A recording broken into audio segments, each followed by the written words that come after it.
For the next speaker of the day, we have Miss Andrea Orta. Miss Andrea Orta, we are honored to welcome you, a distinguished legal professional with over 15 years of experience in dispute resolution, corporate, and transactional law across the infrastructure, transportation, energy, and financial sectors. As the founding partner of Orta Gonzàlez Sicilia Abogados, Ms. Orta has built a reputation for excellence in both litigation and arbitration, representing domestic and international clients in civil, commercial, and administrative matters. She serves in key leadership roles with the global arbitration community, including as coordinator of the Arbitration Commission of the Mexican Bar Association, Vice President of the International Center of Arbitration of the Chamber of Belgium and Luxembourg in Peru, and the member of several prestigious bodies such as ICC Task Force on Disability Inclusion in Committee and the Award Scrutiny Commission of CIAM-CIAR, a seasoned arbitrator and counsel under UNCITRAL, ICC, ICDR, CAM, and CANACO rules. Ms. Orta also contributes to legal education as a professor of alternative dispute resolution at University of Panamericana School of Law. We are delighted to welcome her today as she shares her expert insights on the evolving ADR landscape in Mexico, offering a valuable perspective shaped by her extensive experience and leadership in the firm. With great pleasure, I now invite Ms. Andrea over to you to address us. Hi, good morning and good afternoon, everyone. I am really happy. It's a pleasure to be here today and take part of this important conversation on international arbitration for 24 hours. This is a great event, and I'm delighted to share with you some insight on what is going on in Mexico. And I will start giving a little bit of context. Mexico adopted the UNCITRAL model law in 1993, when Mexico entered into the North American Free Trade Agreement, the NAFTA, that we executed with the United States and with Canada. And since then, Mexico has been considered as an important seat of arbitration. And I will refer to some statistics that show that Mexico is a really good seat so far in arbitration. And then I'm going to address some challenges that we are facing right now due to some changes that we are living in Mexico, basically based on government decisions. So ICC issued some statistic in October of last year. When you read the report regarding the cases in Latin America, Mexico to that date, October 2024, had 35 new cases. It was the first time that Mexico came before Brazil, which came in second with 29 cases. And the statistics that were published, preliminary statistics that the ICC again published in February this year, Mexico is considered within the 10 top jurisdictions of the seat of arbitration in ICC cases. This reflects that Mexico has significantly strengthened its position as a regional hub in international arbitration. Not only because we were ranked within this top 10 seat of arbitration, for February in this year, there were registered 30 cases, but 100 Mexican parties were involved in ICC cases.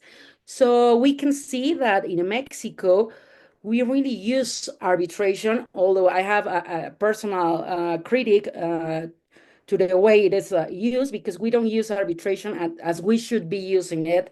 If we compare it with other countries such as Peru, even Panama, we don't have a lot of arbitration.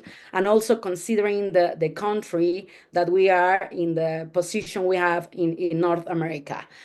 But these figures reflect the increase of participation, not only in arbitration, but Mexican businesses that are growing and that they give trust in Mexican legal framework and an institutional capacity to handle complex disputes.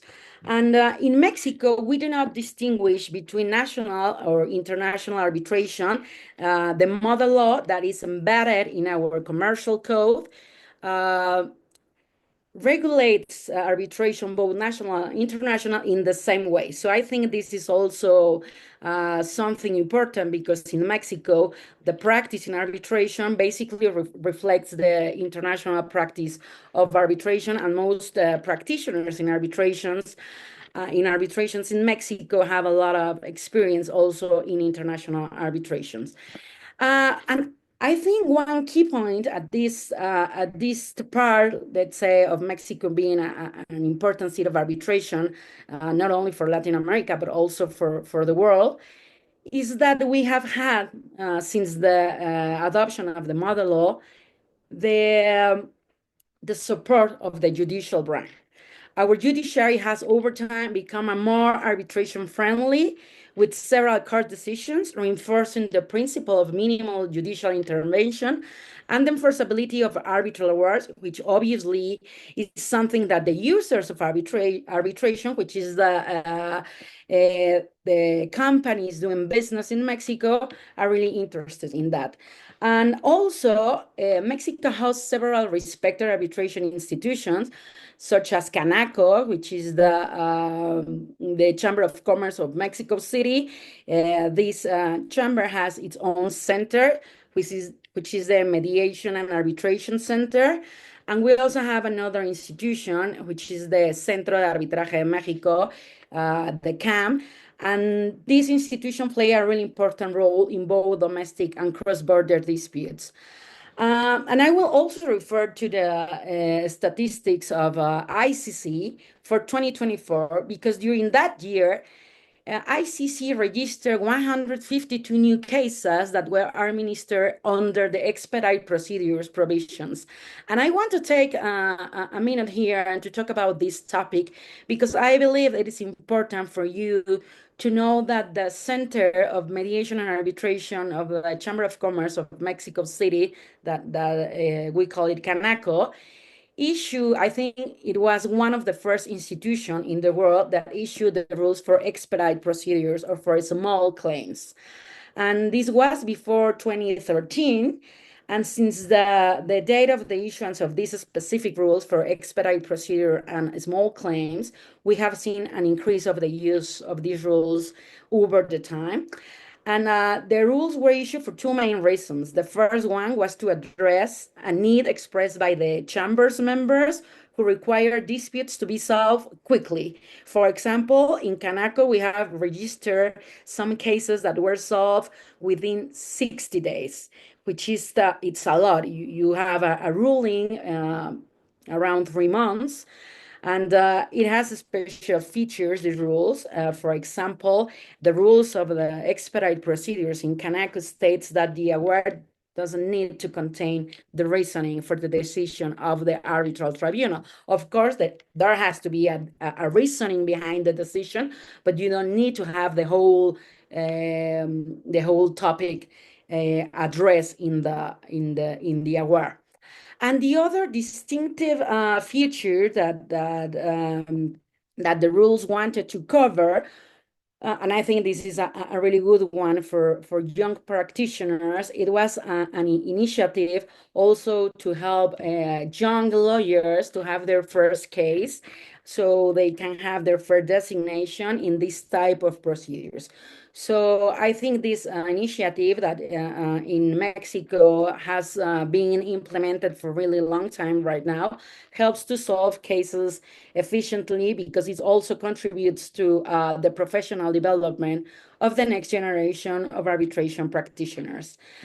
And well, right now, I'm going to address, because I think it's the important part here, it's what are the challenges that we are facing right now, considering that we have had a really past where the judiciary branch has also support the arbitration, and that's why we are a good seat for arbitration.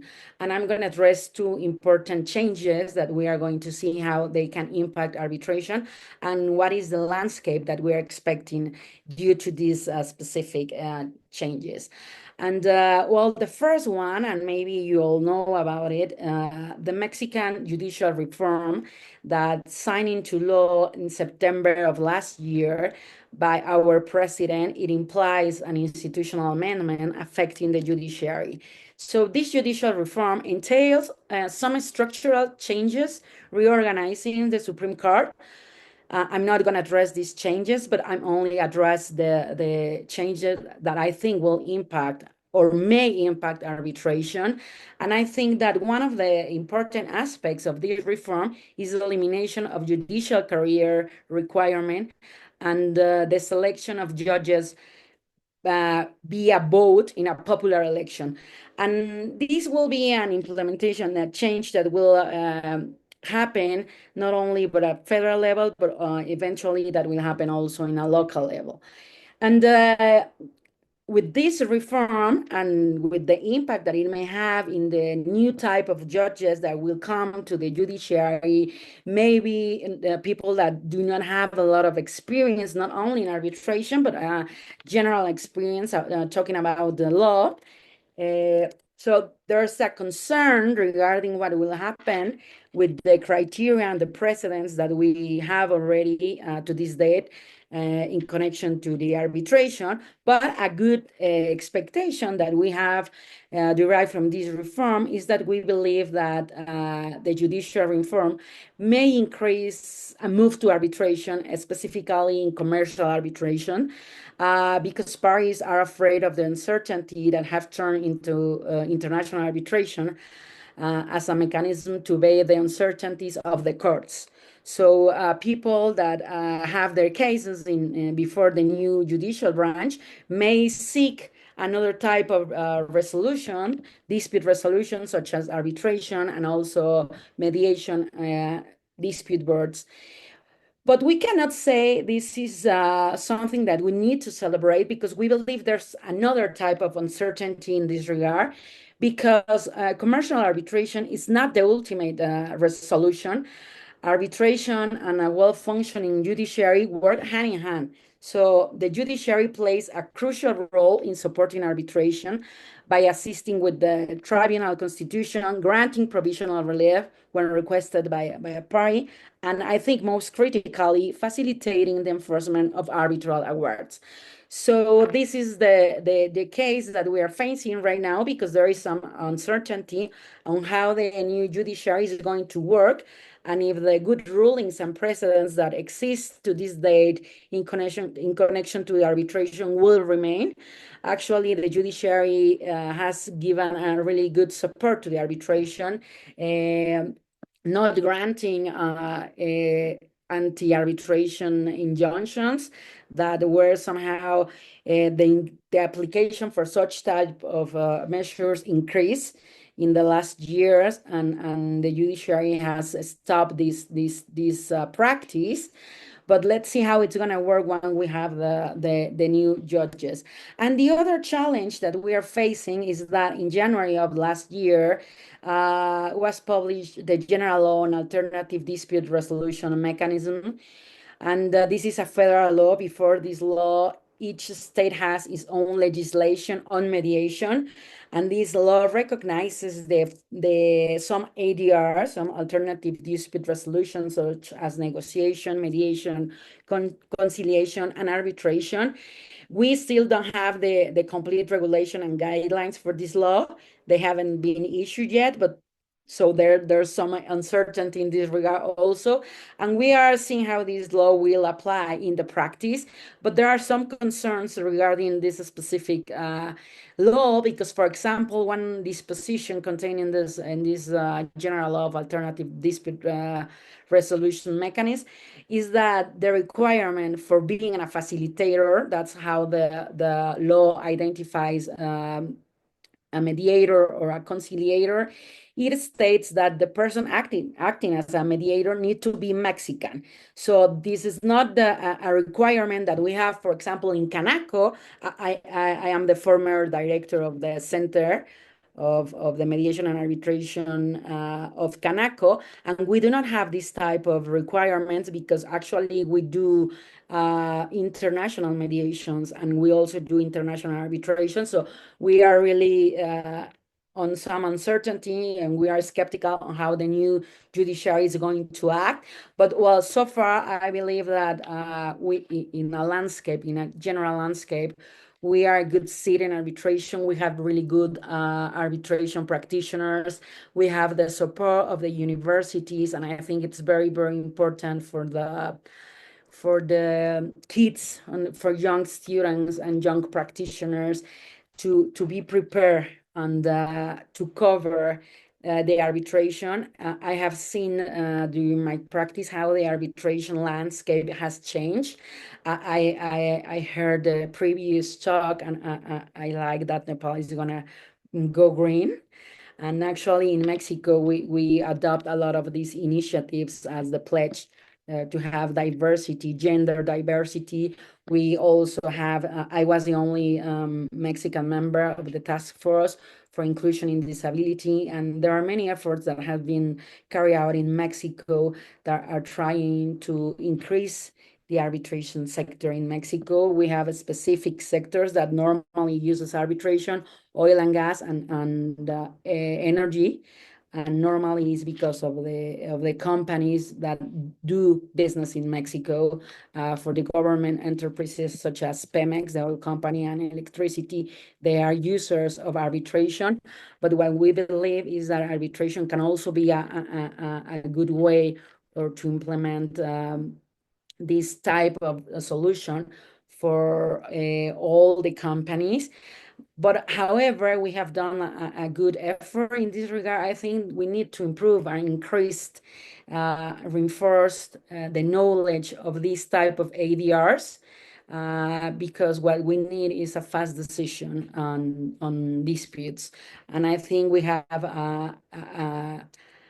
acquire that with arbitration, but we need to acquire that with mediation. And I hope that we can implement more dispute resolution in Mexico.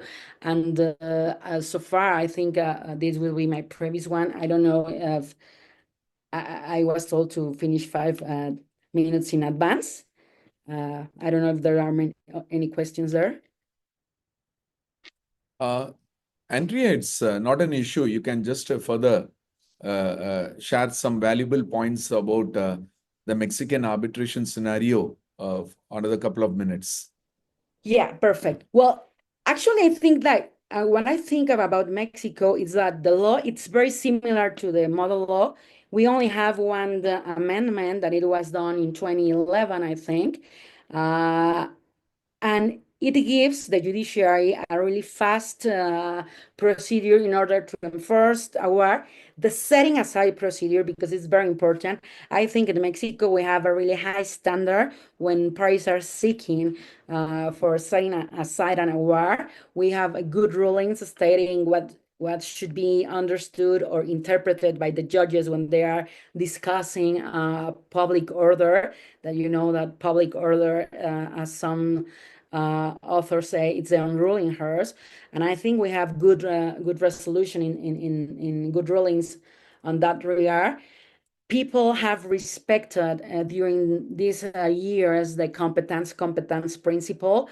So the judiciary normally, when they have a case that has an arbitration clause, they send parties to the arbitration.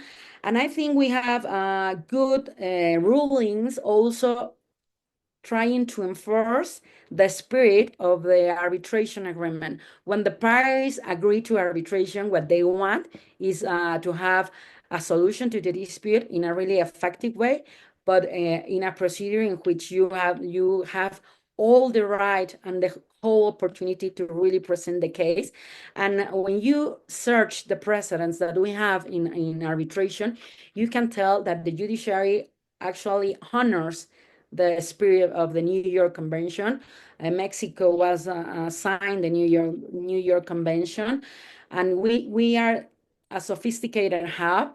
We do not have a different practice between international and national practice, and I think this has also been reflected on how the judiciary has stand in support of the arbitration. And although if you compare Mexico to another countries, we do not have a lot of institutions administering the arbitration and other type of ADRs. Like, for example, I was hearing that Peru has like 200 and something institutions. Of course, we do not have that number, and actually national institutions are like 2, 3 institutions. but they have members behind this institution that know the international practice. So you see that in the cases in Mexico, you see some trends that are implemented in international arbitration, but do you see them implemented also in national cases? I have seen in the last cases in which I am acting as an arbitrator, the MID conference, in which actually it helps the arbitral tribunal and the parties somehow focus the dispute in the key aspects that can help the arbitrators to solve the dispute. And we are using more and more the internet, these platforms from the institutions. So I think that there's a lot of things that have been done in Mexico, but there's also a lot that can be done because we are, and when I'm saying we, I'm referring to the Mexican arbitration community and practitioners. We are really capable to conduct complex disputes. And the awards that have been rendered in Mexico, most of them are enforced. And actually, talking about the expedite rules, some people are concerned because I know in some countries it is not possible for the parties to agree that the award will not contain the reasonings for the decision. But in Canaco, we have had cases which were submitted to the courts, Mexican courts, and the judge has stated that when you are talking about arbitration, arbitration has specific rules, and you should not interpret arbitration in the same way as a judge will interpret a ruling issued by a national judge. And I think this is important because in this case of expedite procedure, and I think there's a trend in using this type of rules because you have the ruling in really few months. In the case of Canaco and in other institutions, you have like the solution like in 6 months, 7 months, but you can enforce such awards. So I think the concern that I do have an award, but I don't have the reasoning described in the award, it's not really, let's say, a real concern because we have enforced, well, not we, but in Mexico, parties that use these type of rules, the expedite rules, have enforced these type of the awards. And I think this is also a really important reflection on how the Mexican judge understand arbitration, that in Mexico, people do understand the need to do business, the requirement of the business environment, and normally it's not the same needs that you will see in some courts, because with the pandemic, we saw that our courts were closed for several months, and in arbitration, practitioners were having hearings via Zoom or any other platform, but actually it has been proven that arbitration works. So I hope that with all these changes, Mexico can have a lot of more arbitration, considering the economy worldwide that is Mexico. And I think that sometimes some changes are accelerated due to some external factors, and maybe this judicial reform and the way that international commerce is being carried out may impact in the way that arbitration has been evolving in Mexico. Thank you, Andrea. It's an excellent thought, what you have just put forward. The country where you are based, Mexico, is doing a lot of reforms in arbitration, but per se, it is whether it is going to promote arbitration or it's going to just relook on the arbitration process.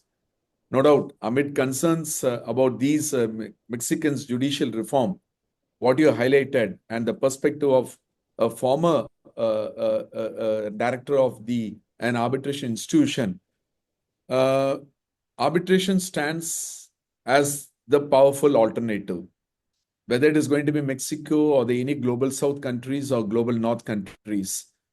For arbitration to succeed, it needs to eventually have a legal framework that ensures autonomy, that ensures fairness and efficiency. That is the takeaway, what we can understand from your presentation. But to keep Mexico, anyway, there is a back-to-back presentation. Your former colleague, Mr. Edwin, is going to share for another 20 minutes. To keep Mexico as an attractive for arbitration, as well as ensuring an efficient resolution of dispute,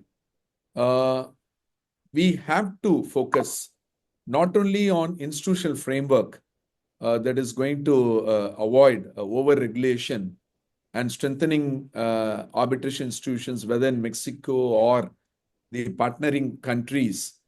The fostering a culture driven by governmental as well as non-governmental institutions surely would uphold the highest standard of voluntary compliance of award.